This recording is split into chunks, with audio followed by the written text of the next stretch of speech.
je voudrais déjà faire une annonce avant de commencer. Monsieur François Rebsamen, ministre du Travail, de l'Emploi, de la formation professionnelle, du dialogue social, avait prévu d'être parmi nous aujourd'hui. Mais l'actualité est imprévisible et il se trouve retenu à Paris par d'impérieuses obligations. Nous le regrettons bien sûr, mais notre réunion reste évidemment placée sous son haut patronage. Monsieur le Président du Grand Dijon, Monsieur le maire, Messieurs les députés, Messieurs les conseillers généraux, Messieurs les maires, Mesdames, Messieurs. Je voudrais tout d'abord vous remercier tous d'être présents aujourd'hui pour partager avec nous ce moment important de l'histoire de notre association. Cette pose de première pierre représente évidemment pour notre SPA le début d'une ère nouvelle que nous attendions avec la plus grande impatience. Notre association a été créée en 1919, son refuge date de 1950, il a été prévu pour abriter 50 chiens et actuellement nous avons 250 animaux en moyenne tous les jours. Il a été prévu pour abriter 50 chiens parce qu'à l'époque on ne s'occupait pas des chats, donc ce qui n'est plus le cas maintenant. Nos animaux, nos 250 animaux quotidiens là, sont hébergés dans des baraquements sommaires qui ont été construits au fil du temps en fonction des besoins. Chaque jour des animaux arrivent, abandonnés légalement par leur maître ou trouvés sur le domaine public, et chaque jour des animaux repartent, adoptés ou repris par leur maître. Depuis quelques années, notre activité s'est intensifiée. Nous fonctionnons désormais 24 heures sur 24 et 365 jours par an parce que nous sommes en charge à Dijon et dans l'agglomération dijonnaise des animaux errants, accidentés, blessés, malades, perdus, fugueurs ou encore jetés à la rue par de mauvais maîtres. Il faut aussi aller chercher, toujours en urgence et à n'importe quel moment, les animaux dont les maîtres sont transportés à l'hôpital par le SAMU ou par les pompiers, ceux dont les maîtres sont arrêtés par la police et mis en garde à vue, ou encore ceux qui sont envoyés en prison après comparution immédiate. Alors je profite de sa présence ici aujourd'hui pour dire la reconnaissance que nous devons à Jean-Luc Chemin, vice-procureur de la République, grand ami de notre association, qui a souvent recours à nous et nous accorde bien plus souvent encore une aide qui nous est très précieuse. Certains jours, les interventions sortent de la routine et il arrive que nos animaliers doivent faire face à des situations cocasses ou difficiles. Je me souviens par exemple d'un jour où ils ont dû arrêter un poney qui galopait allègrement avenue de Stalingrad. D'un autre jour où ils se sont aventurés un peu imprudemment sur le lac qui était gelé pour récupérer 2 chiens de chasse. Et même d'un jour où, dans Dijon, ils se sont emparés d'un mouton que nous avons gardé dans un box pour chiens quelque temps, en attendant de pouvoir le rendre à son éleveur à qui il avait été volé. Mais la plupart du temps, il s'agit de capturer des chiens et des chats. Ça, c'est la routine. Et il ne faut pas oublier qu'en se portant au secours d'animaux errants en difficulté, nos animaliers permettent que soient évités les accidents que ces animaux pourraient provoquer. Vous l'avez compris, la reconstruction du refuge était depuis longtemps déjà une nécessité impérieuse. Elle va nous permettre de répondre aux normes actuelles d'hébergement des animaux, à l'augmentation considérable des effectifs et à la diversification de nos activités. Le projet conçu par notre architecte transformera notre refuge si vétuste en un lieu fonctionnel permettant aux salariés d'exercer leur métier dans des conditions normales, aux animaux de bénéficier d'un hébergement moins spartiate et aux visiteurs d'être accueillis dans un cadre agréable. Mais si cette pose de première pierre marque un renouveau, elle est aussi un aboutissement. Et Jean-Claude Janin, qui est là aussi aujourd'hui, peut mesurer comme moi le long chemin parcouru depuis le mois de mars 1996. En ce temps-là, l'association allait très mal. Les lois n'étaient pas respectées, les dettes s'accumulaient, les dirigeants se querellaient. Nous étions tous les deux seulement adhérents, nous ne nous connaissions pas et nous n'avions nulle envie de nous impliquer dans le fonctionnement de l'association. Mais en constatant qu'il fallait d'urgence pour parer le risque de fermeture, prendre des mesures pour redresser l'association et que personne n'était en mesure de fournir les efforts nécessaires, nous avons sollicité l'aide de quelques amis et j'exagère à peine en disant que nous avons travaillé comme des forcenés, espérant rétablir la situation en un an et nous retirer ensuite.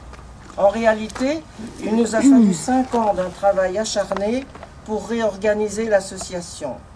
Lorsque Jean-Claude Janin a quitté Dijon et sa fonction de premier vice-président, j'ai été tenté de reprendre ma liberté, mais une nouvelle fois, j'ai constaté que personne ne voulait et ne pouvait prendre le relais. Aussi, j'ai décidé de continuer et ça m'a permis de constater depuis lors, chaque année, qu'on peut retirer une très grande satisfaction d'une chose qu'on a fait au départ parce qu'on s'y sentait obligé. Il a fallu 7 ans de démarches préparatoires pour que nous en arrivions aujourd'hui à cette pose de première pierre. Je répète aujourd'hui ce que j'ai écrit à tous nos adhérents et sympathisants.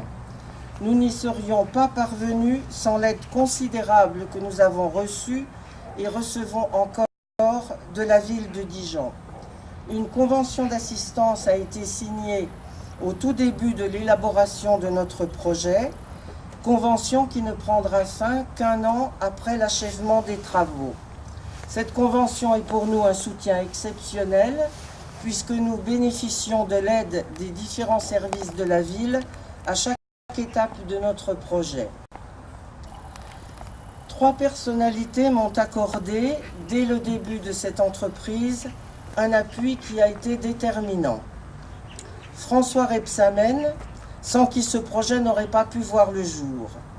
En acceptant de me recevoir dès son premier mandat de maire et en jugeant que notre demande était justifiée, il a donné, en même temps que son accord de principe, le départ des démarches préparatoires. Alain Millot, qui est venu lui-même se rendre compte sur place de l'état de vétusté du refuge, qui a porté le projet dès le début, a présidé toutes les réunions, est intervenu à chaque étape du projet, n'a jamais cessé de m'épauler et de me guider dans mes démarches au cours de ces 7 années.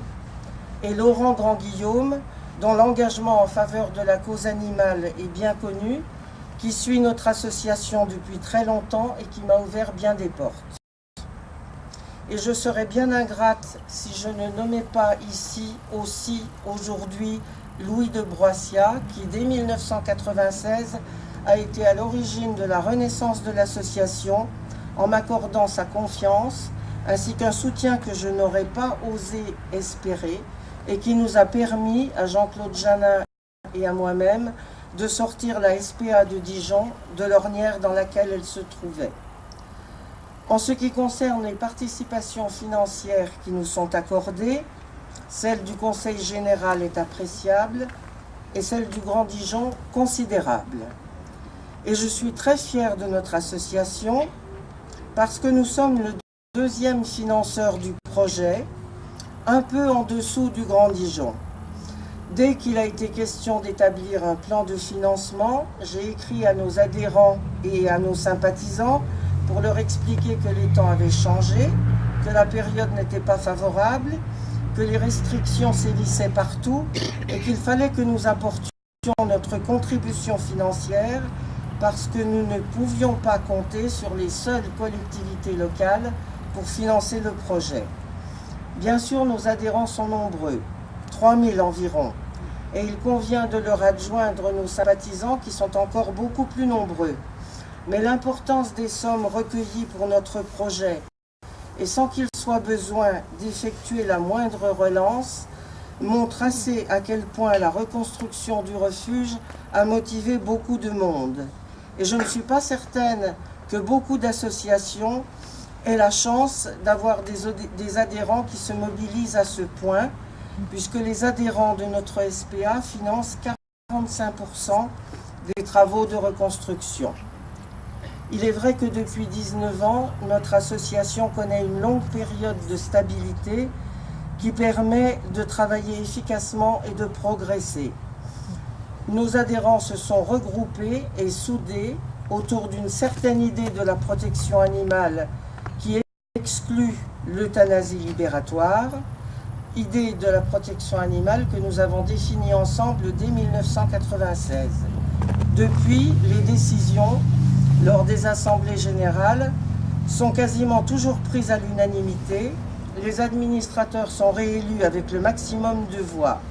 Et j'ai toujours su que ce contexte de confiance, de bonne entente générale et de stabilité nous permettrait de réunir les fonds dont nous avions besoin pour mener à bien notre projet. La reconstruction va durer 3 ans. Peut-être sera-t-il possible de la terminer en 2 ans et demi. Le fait de reconstruire au même endroit présente une difficulté supplémentaire, et ce d'autant plus qu'il n'est pas question d'interrompre notre activité, ne serait-ce qu'un seul jour. 3 phases sont donc prévues, et les animaux seront à tour de rôle, par groupe, délocalisés sur ce terrain, sur le terrain sur lequel nous sommes en ce moment, pendant qu'on construira leur nouvel hébergement. Alain Millot va officialiser tout à l'heure le début des opérations par une action symbolique. Habituellement, on dépose un parchemin dans une pierre creuse et doté d'un couvercle. Mais on ne retrouve le parchemin que lorsqu'on démolit l'édifice. Et nous avons préféré remplacer la coutume du parchemin par une plaque qui sera fixée sur le premier box et restera à la vue des visiteurs tant que durera ce nouveau refuge. Et pour terminer, en vous renouvelant mes remerciements pour votre présence, je ne peux que souhaiter que nous nous retrouvions tous ici même dans 2 ans et demi pour l'inauguration des nouveaux bâtiments. Voilà.